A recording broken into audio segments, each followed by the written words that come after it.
자, 행위 정형의 동가치성입니다. 이 동가치성은 전 시간에 배웠던 보호증인적 지위와 더불어서 자, 보시면 마지막 줄에 기술되지 아니한, 즉 법조문에는 기술되지 아니한 형법 이론상 인정되는 구성요건 요소라고 말씀드린 바 있습니다. 자, 그러면 여기서 잠시 노트를 펴볼게요.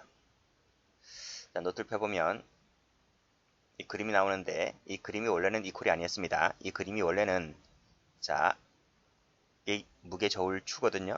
무게저울인데 여기 자귀가 있어요. 자귀는 에너지가 투입되어 있는 거잖아요. 그래서 부자기보다는 당연히, 즉 거동이 투입되어 있지 아니한 부자기보다는 당연히 무게가 많이 나가겠죠. 밸런스가 안 맞잖아요. 그래서 이 밸런스를 맞추기 위해서 큰 돌덩이 두 개를 얹혀 놓습니다. 그래야지만 이렇게 무게저울이 같아지게 되는 거예요. 그러면 그 큰 돌덩이 두 개가 뭐냐? 말씀드린 바대로 하나는 보증인적 지위고 하나는 행위 정형의 동가치성이다 하는 거예요. 이 두 가지인데 보증인적 지위는 전 시간에 배운 것이고 지금 시간에는 이제 동가치성을 보도록 합니다. 여기서 다시 한번 기본서 가보세요. 자, 나와 있죠? 보증인적 지위에 있는 자의 부자기가 자귀에 의한 구성요건 실현과 동등한 것으로 평가될 수 있을 때 동가치성이 인정된다는 얘기죠. 즉 구성요건적 결과를 야기한 행위의 태양이, 자, 행위라고 했습니다. 이 태양이라는 것은 한자인데 이걸 풀었으면 행위의 모습이, 그런 말이, 행위의 모습이 자기와 동일시가 될 수 있을 때 동가치성이 인정된다는 것인데, 이것이 기출던지기 한 번 있습니다. 자, 그래서 쭉 내려오시면 기출지문이 나와 있죠. 기출지문에 뭐라고 되어 있습니까? 동가치성이란 결과와의 동가치성을 의미한다. 결과가 아니고 뭐다? 행위와의 동가치성을 말합니다. 자, 됐고. 자, 그래서 여기 나와 있죠. 제목도 행위가 정형화된 형태를 가지면 동가치성이 있다. 이 제목을 누가 붙였어요? 제목을 학자들이 붙인 겁니다. 그러면 행위의 정형화된 형태가 뭐냐라고 하는 것인데, 그것이 밑에 여기 다수설 나와 있죠. 다수설일 때 순수결과범 행태의존적 할 때 이 행태의존적, 우리 학자들은 판례 아닙니다. 학자가 그랬습니다. 순수결과범과 행태의존적 결과범을, 이 결과범을 이렇게 두 개로 쪼개요. 쪼개서 행태, 일정한 행태에 의존하는 결과범일 때에, 예를 들면 사계죄는 기망, 공갈죄는 공갈, 강도죄는 폭행협박, 공연음란죄는 음란행위라고 하는 일정한 행위, 이 행위의 정형화된 형태가 있을 때 자기와 이퀄 관계다, 이렇게 보고 있는 거예요. 그래서 제목 붙이기를 뭐라 붙였다? 행위의 정형화된 형태의 동가치성이다, 이렇게 학자들이 붙인 거예요. 됐나요? 자, 그래서 다시 한번 말씀드리면 동가치성이라는 것은 행위와의 정형화된 형태가 자기와 동일시가 될 수 있을 때 인정된다, 그 뜻입니다. 자, 이 동가치성을 밑에 학자들도 인정하고 있지만 우리 판례도 그걸 인정하고 있습니다. 판례 한번 읽어볼게요. 중요한 판례입니다. 첫 번째 줄에 법적인 자기 의무를 지고 있는 자입니다. 이 기술된 적이 있습니다. 있는 자, 그 말은 보증인 지위를 가진 자를 말하죠. 그렇죠? 보증인 지위가 없는 자는 동가치성을 따질 필요가 없습니다. 동치성이라고 하는 것은 보증인적 지위가 인정될 때 검토되는 겁니다. 자, 그 부자기가 여기 그 부자기가 자기에 의한 법익 침해와 동등한, 그렇죠? 여기 동등 나오네. 동등 이퀄 관계라는 겁니다. 형법적 가치가 있는 것이어서 그 범죄 실행 행위로 평가될 만한 것이라면 자기와 의한 것과 똑같이 부자기범으로 처벌할 수 있는 것이다, 이렇게 얘기하고 있죠. 이 판례가 얘기하고 있는 것은 우리 판례가 동치성을 인정하는구나 라고 하는 것을 볼 수가 있습니다. 자, 그러면 밑에 적용 범위라고 했었죠. 제목을 제가 다수설리라 그랬습니다. 여기서 필기 좀 하세요. 필기. 자, 필기를 하세요. 자, 이렇게 묶으시고, 이렇게 꺽쇠로 이렇게 묶으시고, 자, 하나는 결과범입니다. 하나는 뭐가 있죠? 결과범 말고 형식범이 있죠. 형식범. 그런데 이 다수설은 형식범 같은 경우에는 동가치성을 논하지 않습니다. 논하지 않는다. 그러면 동가치성을 논하는 것은 이 결과범에서만 논합니다. 그런데 학자들은 이 결과범을 두 개로 또 쪼갭니다. 이렇게. 그래서 순수 결과범. 또 하나는 밑에 나와 있는 행태 의존적 결과범. 이렇게 쪼갭니다. 쪼개면서 하는 말이 땡땡. 이 순수 결과범 같은 경우에는 밑에 나와 있죠. 동가치성 기준이 행위의 정형화된 동가치성 기준이 적용되지 않는다는 거죠. 살인죄. 그냥 사람을 살인하면 살인죄가 된다는 거예요. 어떤 일정한 형태를 요하지 않잖아요. 칼로 찔러 죽이든 총으로 쏘든 돌로 쳐 죽이든 뭐 나주로 찍어 죽이든 뭐 일정한 형태를 요하지 않잖아요. 그냥 죽이면 되는 거지. 방화죄도 마찬가지잖아요. 어떠한 일정한 형태를 요하지 않아요. 불지르면 되는 거지. 휘발을 갖고 와서 불지르든 라이터로 불지르든 전기 누전으로 불지르든 그렇잖아요. 상해도 마찬가지고 그렇죠? 손괴도 마찬가지고. 이러한 순수 결과범 같은 경우는 동가치성이 요구되지 않는다. 이렇게 보고 있습니다. 그래서 여기서는 땡땡 했죠. 동가치성 적용되지 않는다. 이런 말이죠. 그러면 이 동가치성이 적용되는 것은 여기 행태에 의존하는 결과범에서만 적용된다. 이렇게 보고 있죠. 그래서 땡땡 하시고 이렇게 동그라미. 그래서 우리 이제 결과범 개념 정의는 우리 저 앞에서 봤잖아요. 근데 결과범을 이 순수 결과범과 행태 의존적 결과범으로 쪼개는 것은 여기가 처음이자 마지막입니다. 그 다음부터는 형법 총론 끝까지, 강론 처음부터 끝까지 이렇게 결과범을 두 개로 쪼개는 부분은 없어요. 여기서만 유일하게 쪼갠다. 근데 이렇게 나누는 것은 다수 학자들이 그렇게 나누지 판례는 이렇게 나누지 않습니다. 학자들만 이렇게 나눠요. 됐죠? 자, 그러면 요 다수 학자들이 얘기하고 있는 순수 결과범, 행태 의존적 결과범을 한번 보도록 할게요. 방금 말씀드린 대로 살인죄, 방화죄, 상해죄, 성괴죄 이런 것은 여기 나와 있지. 일정한 수단 방법을 특정하지 않고 행해지는 결과만 있으면 기수가 되기 때문에 범죄가 되기 때문에 이런 범죄를 순수 결과범이라 하는데 여기서는 동가치성 기준이 적용되지 않는다. 이렇게 봤습니다. 자, 학자들은 또 어떨 때 적용된다? 사기죄처럼 기망이라는 일정한 형태에 의존하는 이런 결과범에서만 동가치성 기준이 적용된다 라고 해서 말씀드린 대로 공갈 등등이 있습니다. 여기서는 동가치성 기준이 적용된다 이렇게 보고 있죠. 그렇죠? 자, 그런데요. 여기서 이제 중요한 부분이 나옵니다. 여기서 2번에다가 체크 한번 해보세요. 한학자들이 이렇게 나눴을 뿐입니다. 판례는 이렇게 나누지 않는다고요. 이런 공식을 안 써요. 자, 그래서 쭉 내려오시면 여기 각주 12번 있죠? 체크 한번 해보세요. 여기 살인죄, 여기 방화죄가 학자들이 얘기하는 순수 결과범이잖아요. 순수 결과범이면 동가치성 기준이 적용되지 않잖아요. 그런데 학자들은 판례는 요 살인죄, 방화죄 판례가 뒤에 나올 텐데 이 살인죄, 방화죄의 경우에도 이 부작위가 자기에 의한 법익 침해와 동등한 형법적 가치가 있는 것이어야 한다고 해서 여기에서도 뭐다? 동가치성 기준을 적용합니다. 판례는. 그 점에서 이 판례는 학자 다수설과 다르다 하는 것을 알아두시고 이게 기출된 적이 있습니다. 옛날에 행정고시에서 기출된 적이 있습니다. 자, 그러면 살인죄, 방화죄 판례를 보도록 할게요. 자, 넘겨보시면 자, 요것이 이제 살인죄 판례고요. 자, 그 밑에가 이제 화재가 난 사건 방화죄 판례죠. 자, 그럼 첫 번째 판례 봅니다. 아주 유명한 판례죠. 갑은 조카 을을 살해하기로 마음먹고 자, 불러내어 미리 물색해 둔 저수지로 데려갔다. 원래는 지금 제가 편의상 뭐 조카 한 명만 적어놨지만 원래 실제는 2명입니다. 2명. 10살짜리 하나가 있었고 7살짜리가 하나 있었어요. 2명입니다. 그래서 이 삼촌이란 자가 조카 둘을 데리고 이제 저수지로 데려가죠. 그렇죠? 인적이 드물고 경사가 급해서 미끄러지기 쉬운 제방적으로 유인하여 함께 걷다가 자, 을이 미끄러져. 왜 그렇나요? 그 전에 비가 왔거든. 비가 왔기 때문에 그 제방뚝이 미끌미끌했어요. 지금처럼 포장되어 있는 것이 아니고 옛날에는 비포장이었습니다. 전부 다.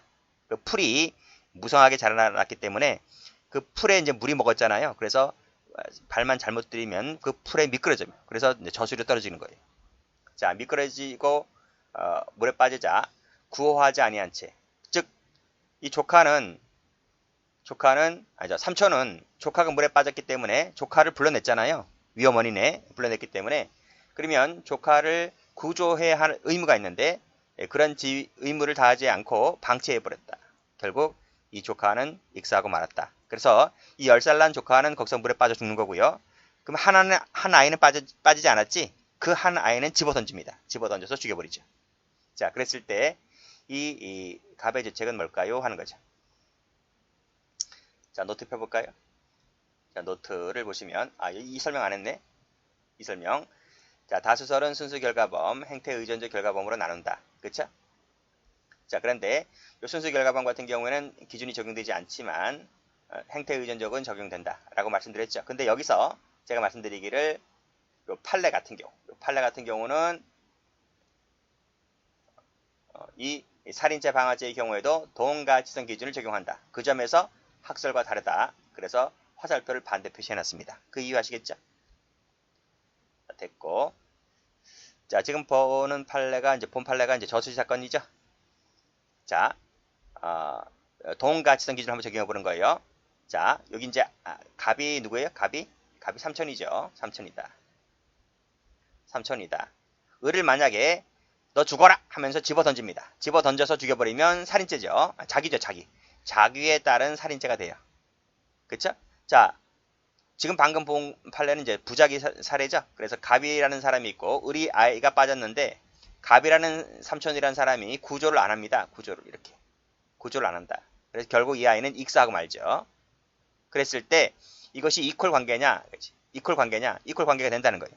집어 던지거나 집어 던져서 죽이는 살인죄나 아이가 물에 빠졌음에도 불구하고 구조를 하지 않는 그 부작이나 이것이 이퀄 관계가 되냐? 이런 말입니다. 이퀄 관계가 되기 위해서는 두 가지를 검토해야 된다니까. 그 첫 번째가 보호증인적 지위가 있느냐? 라고 하는 거죠. 보호증인적 지위 있어요, 없어요? 있단 말이죠. 보호증인적 지위라고 하는 것은 부자지간일 때 그 법률상의 민법상의 근거가 조항이 나오잖아요. 그래서 법률상의 보호증인적 지위가 인정되기 때문에 되지만 삼촌과 나는 그런 관계는 아니잖아요. 근데 삼촌이 보호증인적 지위가 인정되는 것은 뭐냐면 지금 저수지 미끄러지기 쉬운 제방 쪽으로 불러냈다는 거지. 그게 바로 선행행위를 통하여 보호증인적 지위가 발생했다는 거지. 그러면 이 보호증인적 지위가 인정된다면 그 다음에 검토를 해봐야 될 것이 뭐다? 동가치성 기준을 적용해 봤다는 거죠. 근데 학자들은 이런 건 검토해 볼 필요가 없다라고 얘기를 하지만 판례는요. 이 살인죄의 경우에 있어서도 기준 공식을 적용해 봤다는 거지. 적용해 보니까 이퀄이 되느냐? 이퀄이 된다는 거지. 집어 던지거나 아니면 구조해 줘야 할 의무 있는 자가 구조를 안 하거나 그래서 물끄러미 아이가 빠져 죽는 걸 보고 구경했다는 거지. 그 자체가 이퀄 관계가 된다는 거지. 그래서 이 판례는 살인죄를 인정했다. 이 두 가지 공식을 다 집어넣습니다. 보증적 지위 검토해봤고 그 다음에 인정된 상태에서 동가치성 기준 공식을 적용해 보니까 이게 적용되더라는 거예요. 그래서 살인죄를 인정했다는 판례다. 그 판결 유지를 지금부터 한번 읽어보도록 하겠습니다. 자, 여기 보시면 자, 피고인이 조카인 피해자를 살해할 것을 마음먹고 저수지로 데려가죠. 미끄러지기 쉬운 제방 쪽으로 유인하죠. 함께 걷다가 빠지자 구조해주지 아니하여서 익사케 한 것이라 면 그랬습니다. 자, 피고인이 살인죄 예비 단계에 있었을 뿐 아직 살인의 착수에 이르지 못했다 할지라도 피해자의 숙부로서 보호 능력이 없는 나이 어린 피해자를 익사 위험이 있는 저수지로 데려갔던 피고인으로서는 이것이 뭐죠? 저수지로 데려갔다. 이게 바로 선행행위입니다. 적으세요. 선행행위. 이를 통하여 보호증인적 지위가 발생했다를 얘기해주고 있는 겁니다. 자, 그러면 여기 나와있지? 그를 구조해줘야 할 법적인 자기 의무가 발생했다. 고 보아야 할 것이고 여기까지 꺼내세요. 여기까지는 보호증인적 지위 발생 근거를 얘기하고 있는 겁니다. 자, 두 번째 검토해볼 것이 뭐다? 동가치성이죠. 피해자가 물에 빠진 다음에 살해 범위를 갖고 구조하지 아니한 채 그가 익사하는 것을 용인하고 방관한 부작위는 이건 부작위죠? 부작위잖아요. 방관한 부작위는 그를 직접 물에 던져 빠뜨리는 익사행위와 다름없다 할 것이므로 여기서 직접 물에 빠뜨려 익사시키는 행위 이걸 뭐라 합니까? 자기죠. 자기와 다름없다가 무슨 말이야? 동가치성 이퀄 관계가 형성된다 이런 말이죠. 그쵸? 그래서 결국 보호주의인적지 인정됐고 그 다음에 동치성 인정됐고 그래서 부작위범이 된다는 판례입니다. 자, 두 번째 판례. 자, 이 판례도 무지 중요하죠. 갑은 모텔방에 투숙하여 담배를 한 대를 피웠다. 담배를 끄게 되었는데 담뱃불이 완전히 꺼졌는지 여부를 확인도 하지 아니한 채 잠이 들었고 이러한 중과실로 담뱃불이 휴지 옆에 있던 시트에 옮겨 붙어서 화재가 발생하게 됩니다. 그쵸? 잠에서 깨어난 그 갑이 화재가 발생하게 된 것을 알게 된 다음 모텔을 빠져나오는데 모텔을 빠져나오면서 주인이나 투숙객들에게 알리지 않았다는 거죠. 알리지 않았다. 왜요? 그럴 겨를이 없지. 불이 났을 때는 불이 난 거 영화 못 봤어? 뉴스 못 봤어요? 그렇잖아요. 복도부터 해가지고 불이 나니까 이 거실방에서 불이 나니까 문짝이 터지면서 문짝으로 문으로 이렇게 시뻘건 화마가 막 삼킬 듯이 불이 나잖아요. 그리고 복도에는 자욱한 뭡니까? 그거에다가 그러니까 포복을 해도 수건에 물을 묻혀가지고 이걸 해도 거의 뭐 그렇잖아요. 자기 혼자 살기 바쁘지 옆에 객실에 문을 두드리면서 화재가 났다 뭐 이런 거 말할 겨를이 없잖아 지금. 그쵸? 그래서 거의 이러한 상태로 모텔을 빠져나왔다는 거죠. 결국은 이런 사실을 알지 못하고 있었던 그 투숙객들이 사망하고 결국 일부는 상해를 입게 되는 결과가 발생했는데 갑의 추측이 뭘까요? 이런 말이죠. 자, 똑같습니다. 노트 펴보세요. 노트를 펴보시면 역시 이 무게의 저울을 달아본 거예요. 자, 첫 번째 사례를 이렇게 한번 바꿔볼게요. 자, 갑이라는 자가 있어요. 이 모텔 사장과 사이가 안 좋아요. 그래서 휘발유통을 들고 가서 불질러 버리는 거예요. 이렇게. 불질러 버리는 거예요. 다 타죽어라 하면서 불질러 버립니다. 이건 자기죠. 자기. 그래서 안에 있던 투숙객들이 죽거나 했을 때에는 현주 건조물 방화 치사 또는 상해에 입었으면 치사상죄가 되는 거죠. 이건 자기로 발생한 거죠. 불질러 버렸으니까. 자, 지금 우리가 읽었던 그 사실관계는 어떻게 되는 거죠? 자, 지금 이 사람이 방 안에 투숙객이 있고 담배를 한 대 피웠는데 피곤하니까 나도 모르게 잠이 들었다는 거죠. 우리도 TV 볼 때는 TV 보다가 나도 모르는 사이에 잠이 드는 경우가 있죠. 그거랑 똑같은 거예요. 자, 잠이 깨어났을 때는 방 안이 온통 불바다인 거예요. 그렇죠? 그래서 이 사람이 빤스바람으로 튀어나오는 거야. 튀어나올 때 투숙객들에게 알리지 않았다는 거죠. 이건 부작이죠. 부작이지. 그러면 이거 이퀄 관계가 되냐는 거지. 생각해 보세요. 휘발통을 들고 와서 불 지르는 놈과 나도 모르게 잠이 들었고 피곤해서 내가 깨어났을 때는 온통 방이 시뻘거 있고 그래서 빤스바람으로 나와 휘발통으로 불 지르는 놈과 이걸 이퀄 관계로 볼 수가 있어요. 이게 안 되지 이게. 그쵸?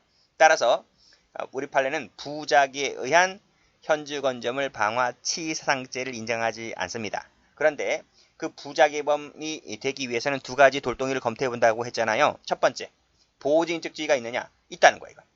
그쵸? 왜냐하면 내가 담뱃불을 켰기 때문에 담뱃불을 꺼야 할 보호주의인적지위는 발생했다는 거지. 그게 바로 선행행위죠. 보호주의인적지위가 인정됐다면 동가치성 기준을 적용해 볼 텐데 판례는 학자들과는 달리 방화죄의 경우에도 적용해 봤다는 겁니다. 적용해 보니까 공식은 적용해 봤습니다. 공식은 적용해 봤는데 이퀄 관계가 되냐 안 되냐? 안 된다는 거지. 그래서 자기와 부작위는 이퀄 관계가 아니다는 거지. 결국 그래서 보호주의인적지위는 인정됐지만 자기와 부작위가 이퀄 관계가 아니기 때문에 부작위범이 되지 않는다. 이런 얘기입니다. 공식은 살인죄나 방화죄나 전부 다 적용했잖아요. 여기 적용했고 여기 적용했잖아요. 그렇죠? 적용했는데 결국은 위에 건 됐지만 밑에 건 되지 않았다. 이 점에서 차이가 있는 겁니다. 자, 그러면 그 부분을 판결 요지를 통해서 읽어보도록 합니다.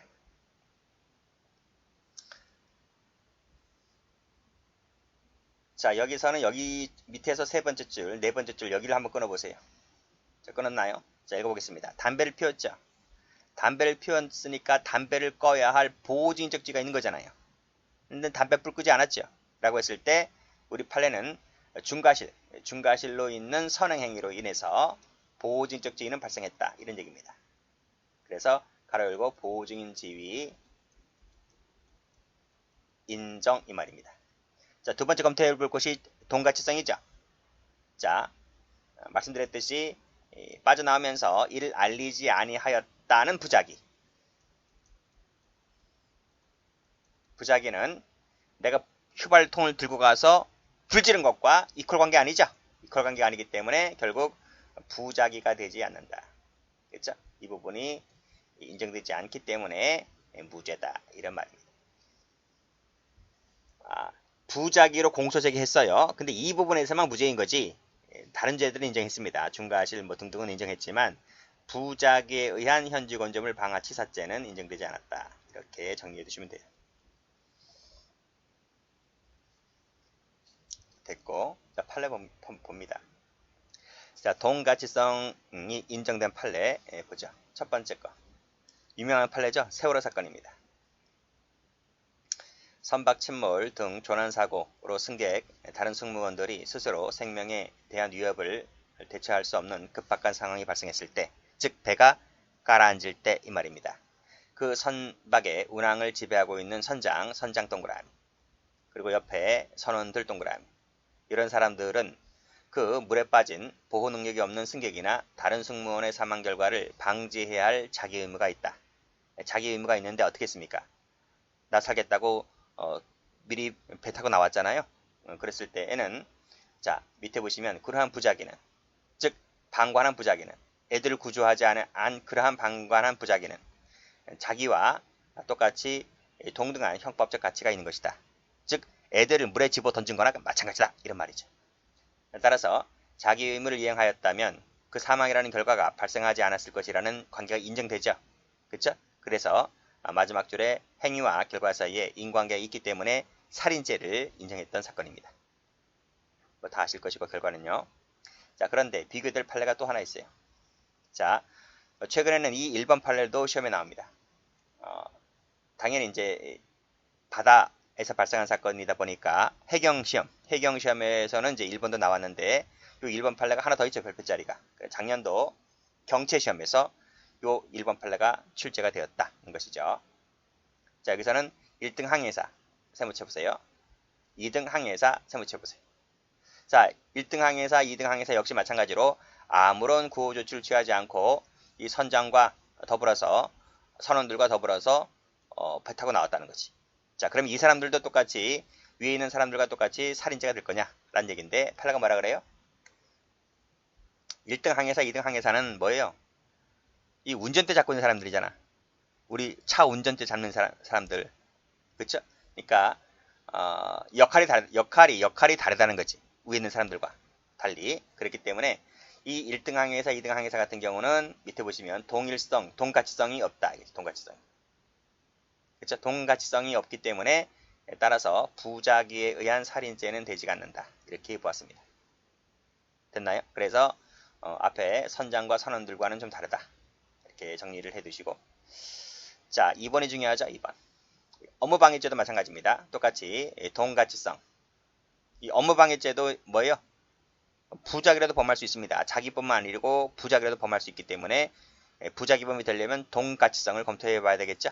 자, 그런 점에서 꺽쇠 1번도 한번 나온 적이 있지만 꺽쇠 2번을 읽어보고 과연 동가치성이 있는지를 판단을 한번 해보세요. 자, 읽어보겠습니다.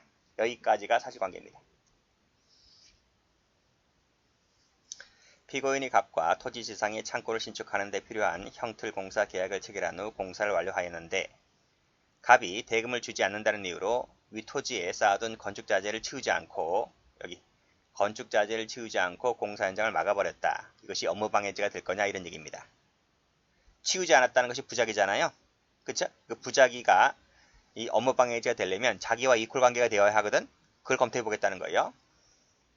판례가 뭐라 그럽니까? 여기 보시면 피고인이 일부러 건축자재를 갑의 토지 위에 쌓아두어 공사 현장을 막은 것이 아니라 그건 자기죠. 일부러 토지 위에 쌓아둔 것은 자기죠.